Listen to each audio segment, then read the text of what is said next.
And so this short talk is going to be a brief and certainly not all-inclusive example of application of the things we've talked about in our first 9 talks. How would you apply that? And we're going to apply specifically what we've learned in determining who do you trust?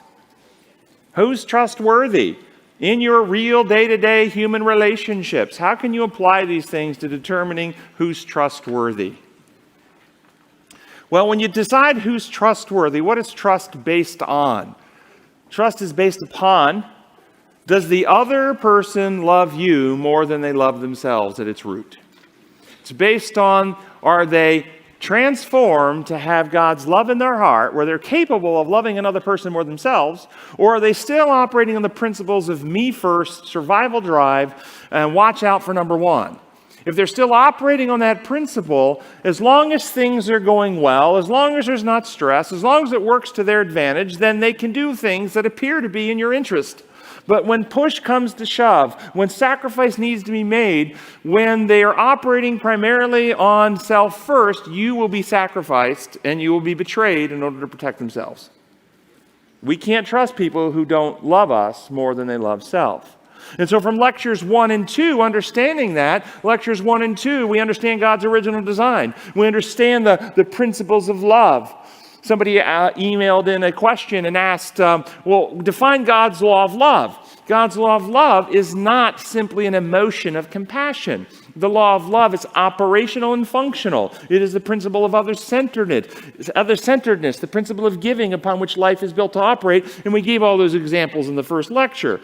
And so, lecture 1, we understood God's design, how he built life to operate on that principle. And everything that lives gives, and it stops doing so, it will result in death.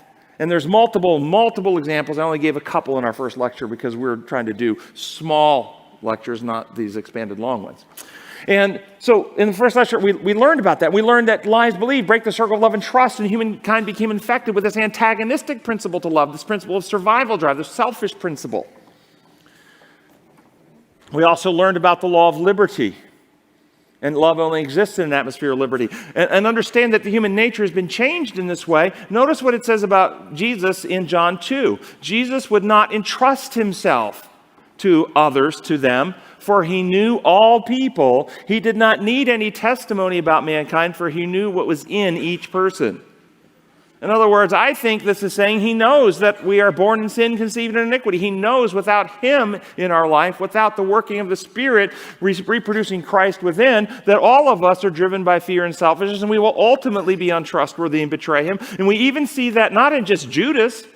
Did you not see it several times in Peter? Where Peter tried to stop him on several occasions from doing what he needed to do. Yes. And so Jesus would not entrust himself. There's a lesson. We can't trust people who haven't been recreated to be Christ-like and love us more than they love themselves. So the integrative evidence-based approach, thou shalt have no other gods before me. This is now third lecture, law of worship. By beholding, we become changed. So we understand that because of sin, all human beings are struggling with fear and selfishness. We don't look at people and throw stones. We look at people with compassion and love and recognize that we suffer from the same condition. And but for the grace of God, there go I. And these people could be transformed and renewed to become our best friends if they come to know Christ as well. We look to them and we know that we can't really trust them unless they have Christ working within and they come to love us. We also can evaluate the God they worship. Tell me about the God you worship, the God you believe in. And we can then understand from the law of worship what kind of person they're becoming. You can't avoid. I've seen this. Sometimes it's slow. I have seen people over the course of years, sometimes decades. I've known people for several decades. And I can see where they were when I met them. And I can see where they are today. And depending on the God they worship, they are changed over time. Either to become more gracious, more kind, more loving, more friendly, more approachable, more enjoyable. You have a unity, you have a bond. I've seen it. Have you seen it? Have you also seen the other? They become more untrustworthy, more self-centered, more accusatory, more divisive, more hard-hearted, more unhappy, more miserable, more symptomatic, more sick. Have you seen it? So you can use this and understand, hey, they're worshiping this type of a God.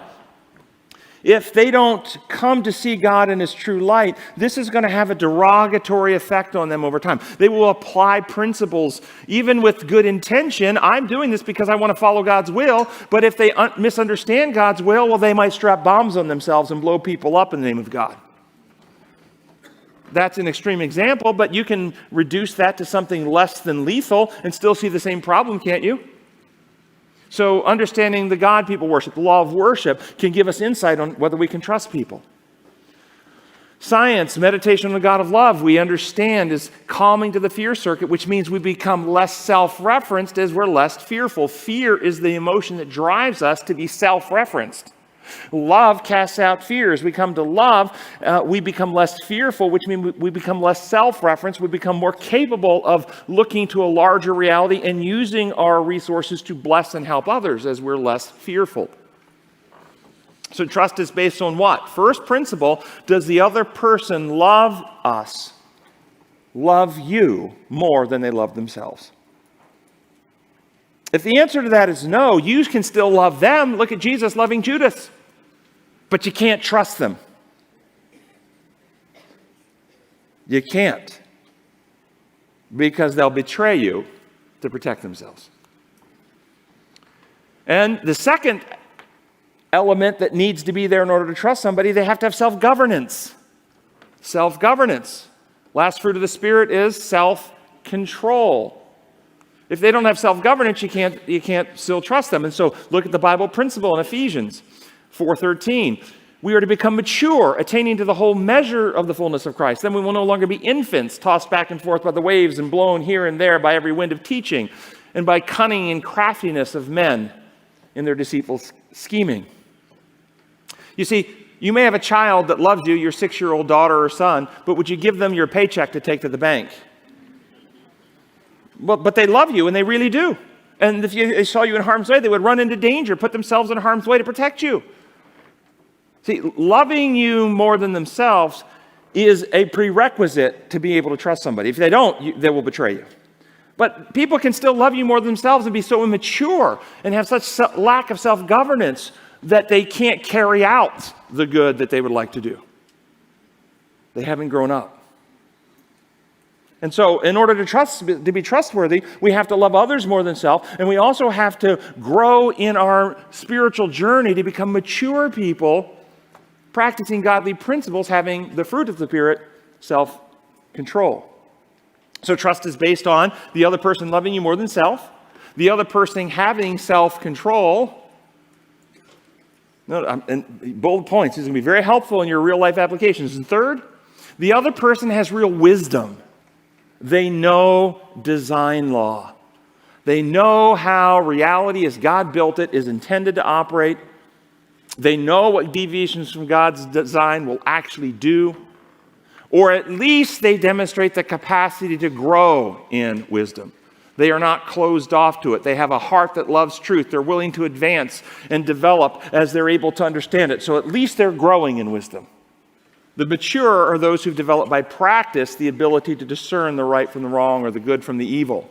You see, you may have somebody who loves you more than self, who has self-control. They're very well disciplined, but they have a God construct of level 4, penal legal rules, and therefore they believe that it is proper and right for the husband to have authority over the wife, and they use imperialistic rules and control and dictatorial methods in order to protect the wife and tell her who she can talk to, and that person at work doesn't give them, and you can't make phone calls to that person because that person doesn't love the Lord, and be putting restrictions. And they're only doing it because they love you and they want to protect you, but they don't understand God's design laws, and they're violating the law of liberty, and they're destroying love in your heart, and they're inciting rebellion, and they're damaging your individuality. You can't trust that person, even though they love you, and they're only doing it because they love you, and they have self-control. They still don't have wisdom. And you can't trust that person. We must grow to understand God's design laws, how reality actually works, including the law of liberty. Level 4 thinkers can have that self-governance. But they often, and I see this a lot in patients that come to see me, with husbands or wives, on either side of it, you see it go both directions, where the person really loves their spouse, and they really want to help with healthy marriage, and they really want a happy marriage, but and they do have good self-governance. They are really, really what you might call disciplined people who live a very disciplined life. But when it comes to treating others, they want to enforce rules on their partner, rather than respect the individuality and the autonomy and liberty of their partner. And thus, those relationships suffer. Level 4 thinkers misinterpret the Bible through imposed law lenses and becomes like that dictator God that they worship. In order to have trust, we must apply the principles of God's design. We must have people who have surrendered to Christ and have hearts renewed that they love you more than self. They have to have grown in godly wisdom and personal self-governance so that they have self-control and also understand God's design laws. And there's one more thing that's necessary if you meet somebody who does love you more than self. They do have good self-governance, the last fruit of the Spirit. They do have good godly wisdom. They are a trustworthy person. But you have to have the ability and capacity to trust others in order for trust to be established.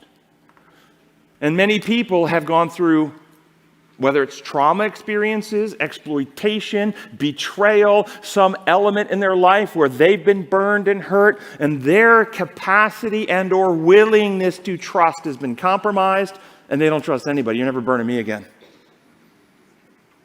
And even when they meet trustworthy people, they don't recognize trustworthy people anymore because they paint the lens of their past experiences over all new people.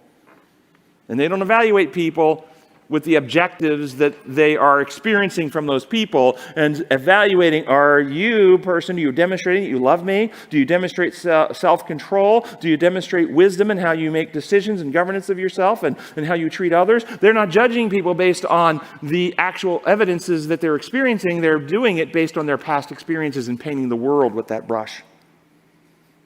And they know they don't trust anybody. And they live a fearful life. And they end up then burning relationships and turning people against them.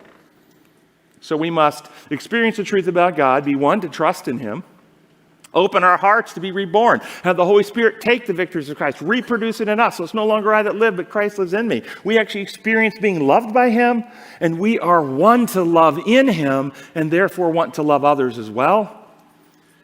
And we heal the wounds of our past through God's grace, through becoming into that intimate relationship with Him. Applying truth, which destroys lies. I will tell you, I do lots of work with trauma victims. I have never yet met a trauma victim. It doesn't matter what age they were traumatized. As a child, as an adolescent, as an adult, it doesn't matter. Trauma victims, everyone I've ever met has some distortion, some falsehood, some misinterpretation, some lie in their head that causes them suffering and pain.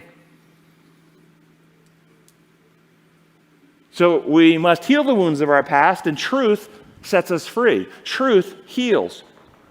Can't change history. History can't be undone, can't be redone.